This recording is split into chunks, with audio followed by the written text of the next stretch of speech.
It's all in the tennis. Weren't we fortunate this past Sunday in Melbourne to witness the Australian Open and to witness the great win of Jannik Sinner, 22-year-old. It was a great win, and I think there are a few things that we can learn from it. First of all, we can learn from his enthusiasm, his good energy, the way he embraced his win, the way he just threw himself down on the court afterwards with his hands in the air, celebrating this great and unexpected win of his.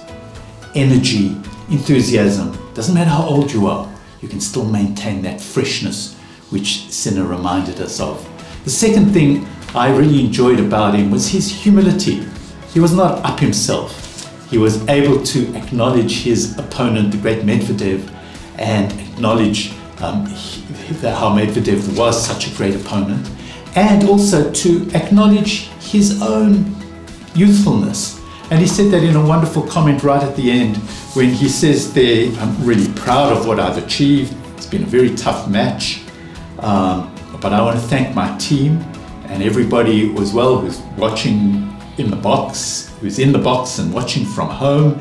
And then he goes on to say, it's not easy to his team, as I'm still a little bit young, but I want to thank everyone. And I think just an acknowledgement of his youthful idealism there, and probably been a bit of a rat bag at times on the team, and able to acknowledge that he's still a young man who has still got lots to learn. That's what humility is about, recognizing what we still have to learn, even when we have achieved so much. And the third thing that I think we can learn from him is his resilience, because after all, he was the comeback man. After those first sets, it looked like, yeah, he's not going to win this, but he came back with determination, with resilience, with focus, and with concentration.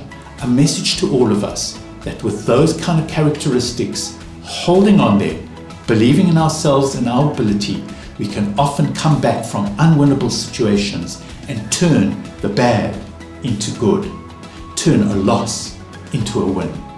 And the next and final thing that we can learn from this young man is about his connection to family, because he acknowledges, and I love this line of his, I wish everyone could have my parents, as they let me choose what I wanted when younger. I played other sports and they never put pressure on me, and I wish this freedom is as possible for as many young kids as possible.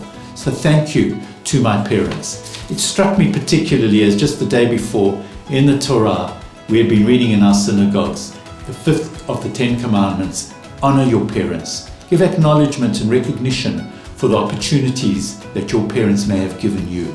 That's exactly what this man, Jannik Sinner, did. Something that we can all do, putting people first, putting family first. So thank you, Jannik. You taught us not only about the joy and exuberance of winning, but you also taught us a little bit about humility, and you also taught us about the importance of resilience and putting family first.